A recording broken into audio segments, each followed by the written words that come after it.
नमस्कार। उत्तर प्रदेश की संस्कृत संस्थान की ओर से रघुवंश के द्वितीय सर्ग की पाठमाला में आपका स्वागत है। यह है मॉड्यूल संख्या 21 और हम इसमें पढ़ेंगे श्लोक संख्या 39 एवं 40, 39 एंड 40। तो आइए 39वें श्लोक के उच्चारण से हम इस पाठ को प्रारंभ करते हैं। तस्यालमेषा क्षुधितस्य तृप्तै प्रदिष्टकाला परमेश्वरेण उपस्थिता शोणितपारणा मे सुरद्विषश्चान्द्रमसि सुधेव। एक और बार। तस्यालमेषा क्षुधितस्य तृप्त्यै प्रदिष्टकाला परमेश्वरेण उपस्थिता शोणितपारणा मे सुरद्विषश्चान्द्रमसि सुधेव। चलिए अब इसका पद विभाग देखते हैं। तस्य अलम एषा क्षुधितस्य तृप्त्यै प्रदिष्टकाला परमेश्वरेण उपस्थिता शोणितपारणा मे सुरद्विषः चांद्रमसि सुधा इव। अब इसका अन्वय देखते हैं। परमेश्वरेण प्रदिष्टकाला उपस्थिता शोणितपारणा एषा चांद्रमसि सुधा सुरद्विषः इव क्षुधितस्य मे तस्य तृप्त्यै अलम अस्ति। अब हम इसका प्रतिपदार्थ देखते हैं। परमेश्वरेण शिवेन, शिव जी के द्वारा, प्रदिष्ट काला, प्रदिष्टः कालः यस्याः सा, ऐसा इसका आता है। तो इसका अर्थ है निर्दिष्ट समय, जिसका समय निर्दिष्ट किया गया है। ये दो अर्थ है, जिसका खाने का समय निर्दिष्ट है एवं जिसका अंतकाल निर्दिष्ट है। इस प्रकार दो अर्थ निकलते हैं। उपस्थिता समक्षम आगता, तो पास में आई हुई है, ठीक है। समक्षम यानी अक्ष, अक्ष यानी आंख, तो समक्षम आंखों के सामने, अर्थात आंखों के परिधि में ऐसा ले सकते हैं उसको। आंख जहां तक देख सकता है उसके परिधि में, ठीक है, उसी क्षेत्र में। शोणित पारणा, व्रतांते रुधिर भोजनम। पारणम अर्थात जब उपवास रखते हैं उसके बाद उसको तोड़ते हैं, तो पूरा दिन कुछ नहीं खाते हैं और फिर उसके अगले दिन अथवा उसी दिन के शाम को कुछ ले लेते हैं थोड़ा सा, उसको पारण कहते हैं। तो खाने से, पूरा खाना खाने से पहले थोड़ा लेते हैं अथवा पूरे खाने से उसका तोड़ देते हैं, उपवास को तोड़ देते हैं, उसको पारणम बोलते हैं। तो शोणिता अर्थात रक्त यानी खून, ठीक है। तो खून के भोजन, तो शोणित पारण। व्रतांत भोजनम, पारणम अर्थात व्रतांत का, व्रत के अंत में जो भोजन करते हैं वो। और ये सिंह है इसलिए वो रुधिर की बात कर रहा है। रुधिर अर्थात रक्त, खून। एषा गौः, तो ये जो प्रदिष्ट काला, उपस्थिता, शोणित पारणा, ये सब गौः के विशेषण है, ठीक है।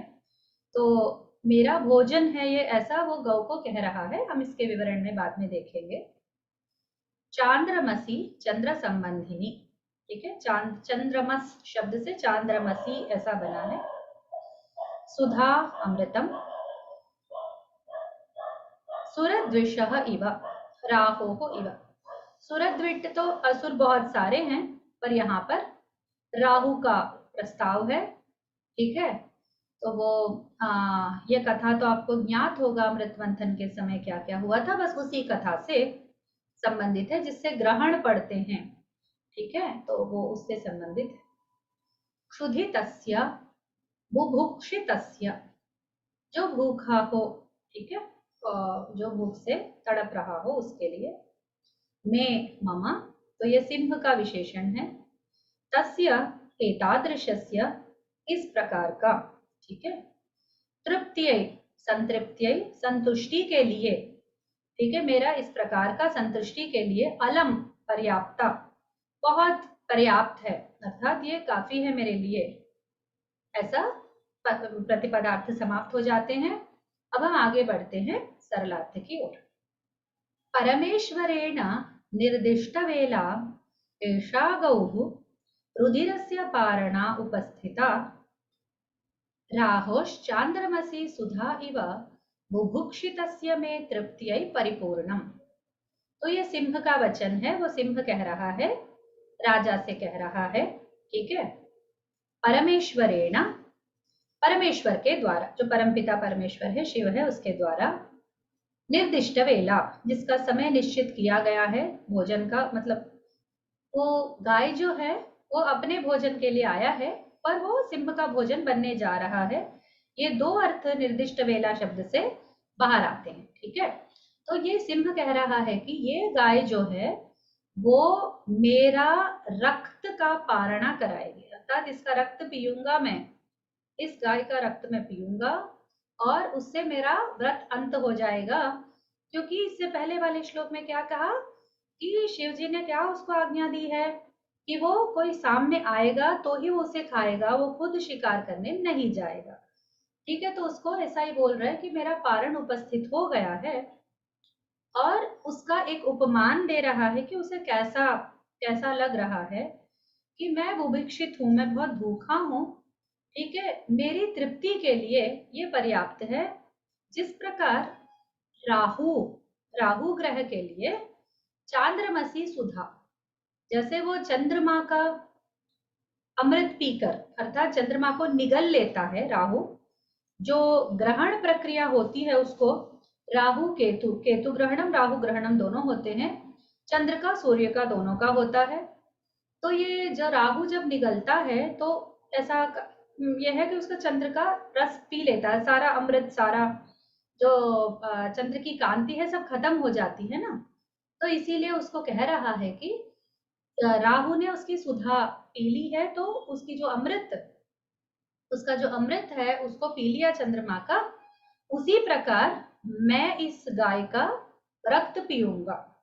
तो स्वयं को राहु से तुलना कर रहा है और इस गाय को चंद्रमा की कांति से, ठीक है, किरणों से, जिसको अमृत कहते हैं, उनके किरणों से अमृत छलकता है ये वो।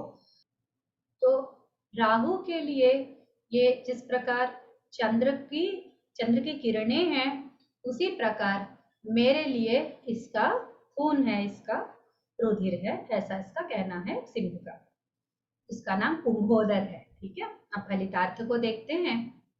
शिवेन भोजनाय यः कालः निर्दिष्टः तस्मिन् काले गौः उपवासव्रतान्ते भोजनं भूत्वा आगता। स्वयं के भोजन के लिए आई है गाय और वो सिंह का भोजन बनने जा रही है।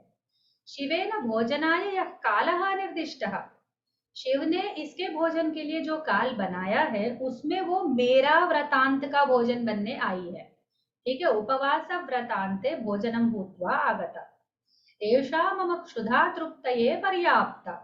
यह जो गाय है ये मेरी बहुत बढ़िया मेरी भूख मिटाने वाली है। क्षुधा तृप्तये पर्याप्ता, बिल्कुल पर्याप्त है, मुझे इससे अधिक नहीं चाहिए, इतना मेरे लिए काफी है। तो एक बार इसको मार डालूंगा तो मैं इसको खा लूंगा, ऐसा वो कह रहा है। अत्र उदाहरणं राहुग्रहाय यथा इंदोः कलाः कान्तिश्च तृप्तिः यच्छतः तथैव। जिस प्रकार चंद्रमा की कांति और एवं किरणें, जिसको अमृत का उपमा, अमृत की उपमा जहां दी गई है इसको, तो उस प्रकार से राहु ग्रह के लिए जिस प्रकार चांद की किरणें हैं वो जिस प्रकार उसको तृप्ति देती हैं। एक और इसका ऐसा भी अर्थ निकाल सकते हैं कि वो जब अमृत मंथन हो रहा था तो ये चंद्र और सूर्य को जब अमृत मिल रहा था तो राहु केतु उन्हीं के बगल में आके बैठ गए थे। राहु केतु दो व्यक्ति नहीं है, एक ही असुर था, तो वो आके बैठ गया।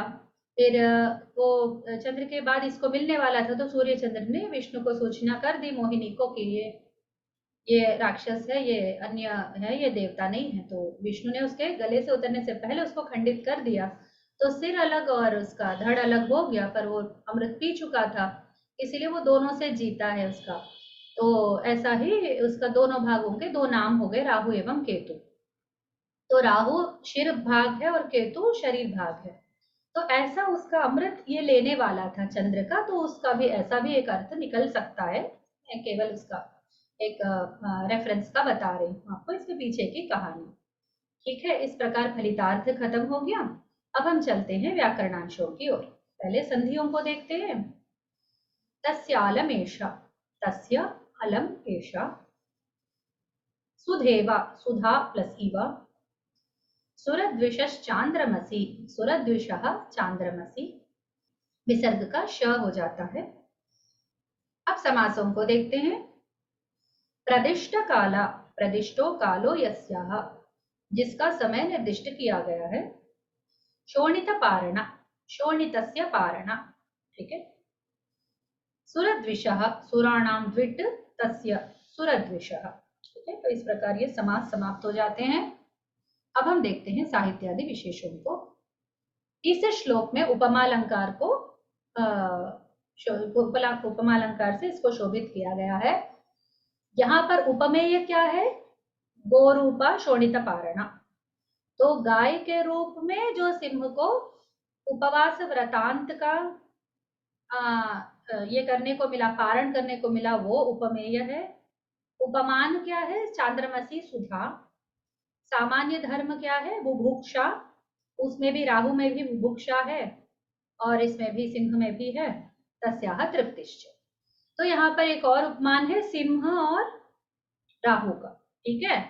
सिंह, ये जो कुंभोदर सिंह है वो राहु है, और जो गाय है वो चंद्रमा है। तो उसकी जो सुधा है वो उपमान है। इस प्रकार का भी हम एक और ये बना सकते हैं। सेट, दो सेट है इसमें। अमृताय प्रयतित व्रते राहवे चंद्रकांतयः एव सुधेव तृप्तिकराः भवन्ति इति भावः। जब अमृत के लिए उसने प्रयत्न किया तो राहु को नहीं मिला, और वो राहु केतु दो में बट गया। फिर अभी क्या करता है? चंद्र को निगल लेता है। चंद्र ने उसे अमृत नहीं पीने दिया तो चंद्र को निगल लेता है, और चंद्र की किरणों से ही वो तृप्त हो जाता है। ठीक है, तो वो अमृत मंथन की कथा से संबंधित है। और जब भी ग्रहण होता है तो ये घटना घटती रहती है, तो उसका उपमान यह सिंह दे रहा है। शोणित पारणा इति पदेन सिंहस्य क्रौर्यं दयाहीनत्वं च लक्ष्यते। सिंह स्वयं क्रूर होता है, वो क्रूर मृग है, अर्थात वो बहुत ही क्रूर हिंसक पशु है।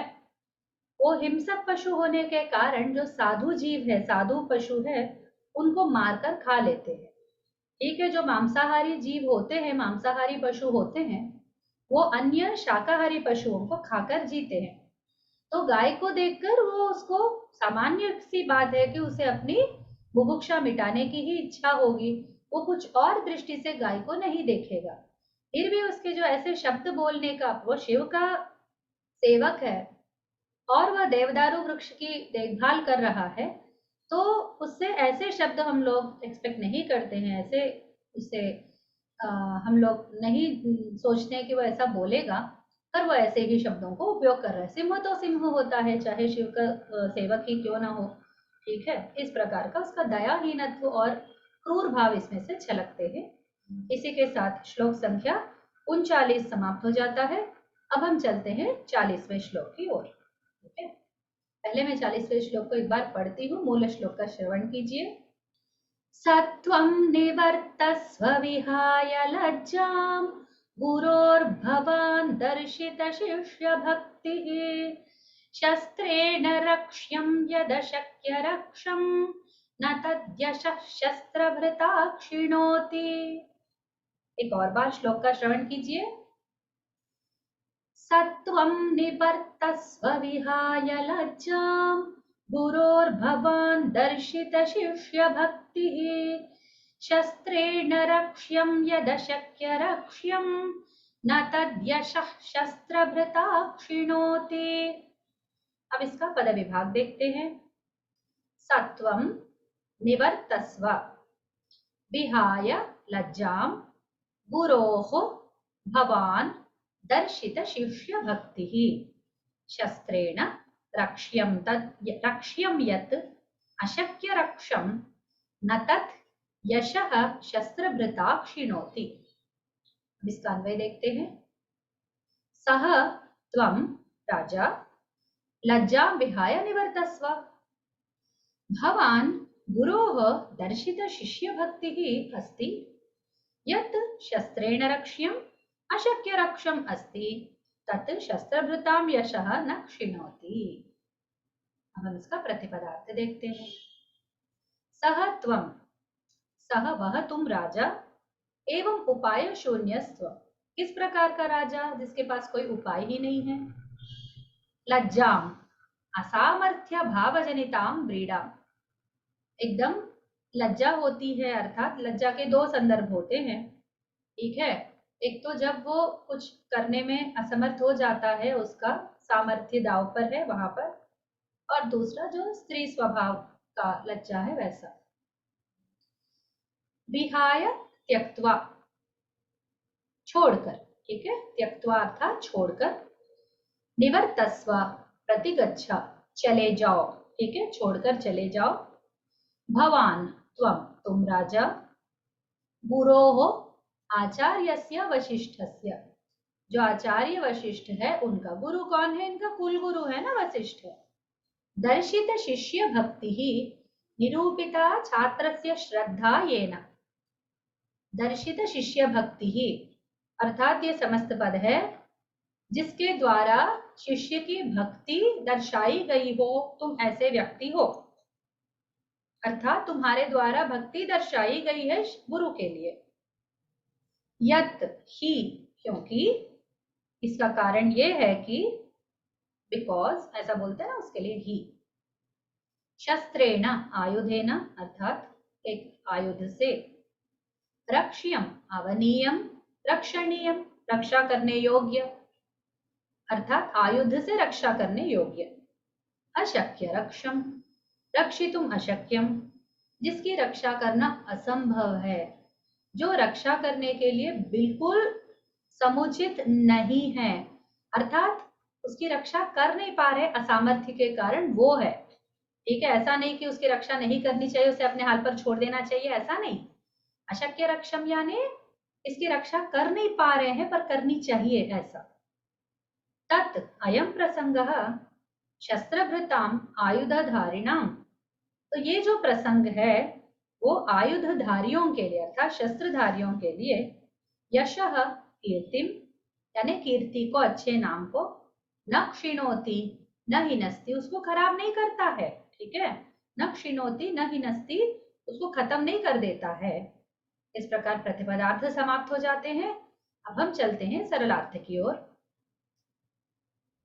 उपायांतर शून्यः त्वं लज्जां त्यक्त्वा निवर्तस्व, त्वया गुरोः शिष्यभक्तिः दर्शिता, यद् रक्ष्यं धनम् आयुधेन रक्षितुम् अशक्यं तद् रक्ष्यं नष्टम् अपि शस्त्रधारिणां यशः न हिनस्ति।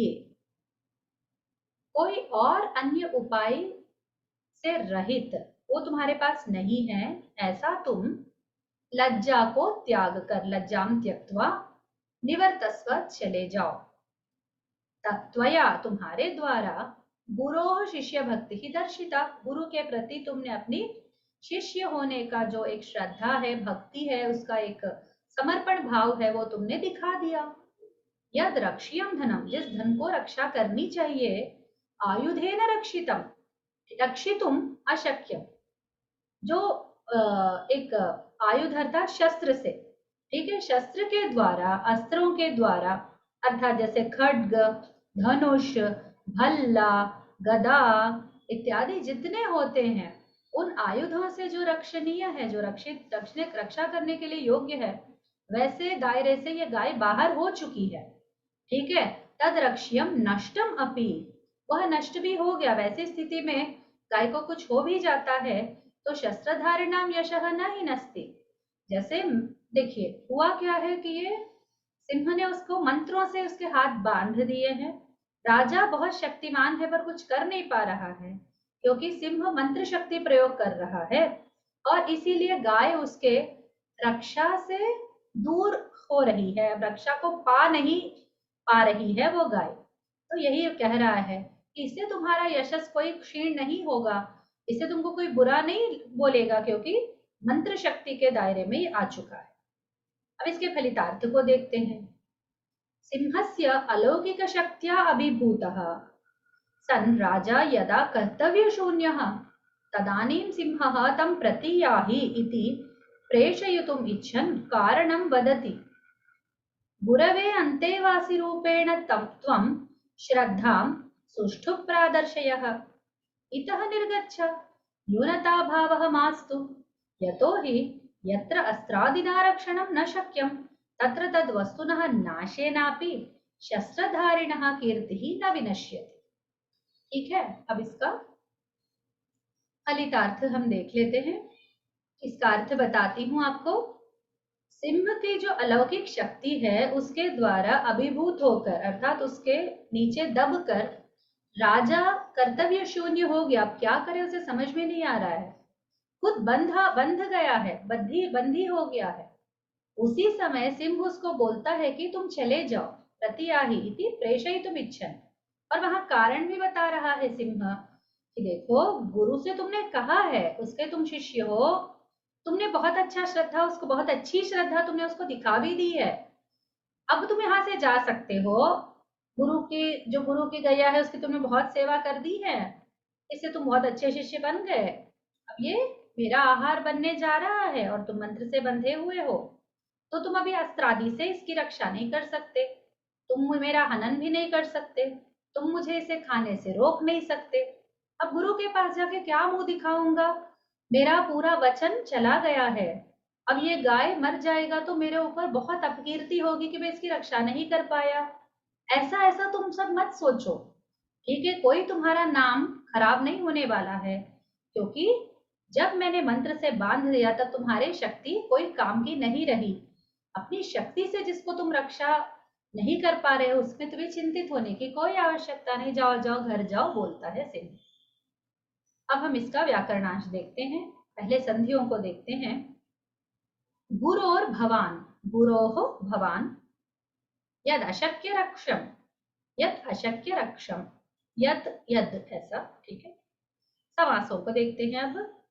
अशक्य रक्षम, अशक्या रक्षायस्य, दर्शित शिष्य भक्ति ही, दर्शिता, ठीक है, शिष्यस्य कर्तव्या भक्तिर्येन सा तथोक्तः, ठीक है। दर्शिता शिष्यस्य भक्ति ही, दर्शित शिष्य भक्ति ही। शस्त्रभृता, शस्त्रस्य भृत तेन, उसके द्वारा। अब हम साहित्यादि विशेषों को देखते हैं। राजा गुरु भक्तिमान, ये जो राजा है वो बहुत अच्छी गुरु की भक्ति रख करता है, ठीक है। गुरोः धेनुरियं नंदिनी, नंदिन्याः हान्या गुरोः सेवायां भंगः भविष्यति, एतत् तस्य अपयशसे कल्पेत। यहाँ पर राजा की दुविधा क्या है कि वह गुरु भक्ति करता है और गुरु ने उसे कितना विश्वास करके उस गाय को उसे सौंपी है, ठीक है। अब गाय को लेकर आए तो सिंह से खाने जा रहा है, ठीक है। अब वो उसकी हानि से गुरु सेवा में खलल पड़ रही है, ठीक है। और गुरु की भक्ति में भी भंग पड़ रहा है कि भाई तुम इतने से हो, इतने बड़े राजा हो, इतनी सी गाय की रक्षा नहीं कर पाए। ऐसा तुम्हारे इतने बड़े राजा होकर एक गाय को नहीं बचा पाए, एक सिंह को नहीं मार पाए, ऐसा सब लोग उसको बहुत ही उसको अवमानना करेंगे, तो वो अपयश उसको राजा को लगेगा, ठीक है। ननु गुरुधनं विनाश्य कथं तत्समीपं गच्छेयमिति राजा दुःखी भवतीति मत्वा सिंहः प्रथमेनैव आश्वासयति तम्। अब मैं गुरु का धन को विनाश करके, यानी उसको, गुरु का धन कौन है, ये गाय है, ये सामान्य गाय नहीं है, यज्ञ की पशु है, यज्ञ की गाय है और बहुत इसका दूध, और ये बहुत ही, ये नंदिनी सुरभि की साक्षात पुत्री है, तो उसको विनाश करके उसके गुरु के पास मैं कैसे जाऊं, ऐसा तुम मत सोचो, ऐसा राजा दुखी होगा बोल के सिंह उसे समझा रहा है कि भाई मैं पहले ही तुम्हें आश्वासन दे रहा हूं, इसमें तुम्हारा कोई दोष नहीं है, ठीक है। इस प्रकार तुम्हारी शक्ति से परे हो चुका है ये। अशक्यार्थेषु अप्रतिविधानम न दोषायति सिंहस्य वचनार्थः, जिनके रक्षा नहीं कर पाते हैं, ठीक है, उसके बारे में नहीं सोचना, ठीक है। अप्रतिविधान, उसके बारे में तुम ना कोई उसका बदला लेने का ही सोचो, ना कुछ ऐसा ही कि मैंने गलत किया है, कुछ ऐसा हो गया, वैसा हो गया बोल के तुम्हें इसके बारे में सोचने की आवश्यकता ही नहीं है, क्योंकि ये जिसमें तुम्हारा कोई दोष नहीं है। ठीक है, सिंह उसे ललकार नहीं रहा है। सिंह का जो व्यक्तित्व है इसमें से झलकता है कि वो सिंह राजा को नीचा नहीं दिखाना चाह रहा है, राजा का मजाक नहीं उड़ा रहा है, उसे वास्तव बताने का प्रयास कर रहा है। पर राजा क्या सोचता है, क्या कहता है, वो तो आगे आपको मिलेगा। और अभी तक के सिंह के वचनों को सुन के राजा की प्रतिक्रिया क्या है हमें समझ में नहीं आ रही है। राजा बस रुका पड़ा है, उसने तलवार उठाया, उसी समय उसका हाथ बंध गया, जैसे किसी ने एक चित्र बना दिया हो उसका। इस प्रकार वो स्तंभित हो गया, और ऐसे स्तंभित राजा से सिंह बात किए जा रहा है, इस बात को हमें ध्यान में रखते हुए इन श्लोकों को पढ़ना एवं समझना चाहिए। तो इसमें कहीं पर भी सिंह राजा को नीचा नहीं दिखा रहा है, कहीं पर भी सिंह उससे उसका अपमानित शब्दों में कुछ ये नहीं कह रहा है, बस घर जाने को बोल रहा है, ज्यादा इसके बारे में मत सोचो बोल के बोल रहा है, जैसे ये कोई सामान्य विषय हो ऐसा बर्ताव कर रहा है।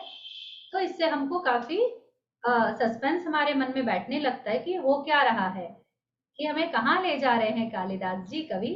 बस उनके साथ साथ हम लोग चलते रहते हैं। ठीक है, तो इसी के साथ हमारा 40वां श्लोक समाप्त हो जाता है और ये मॉड्यूल समाप्त हो जाता है। अगले मॉड्यूल में अगले पाठ में पुनः मिलेंगे, तब तक के लिए शुभमस्तु। नमो।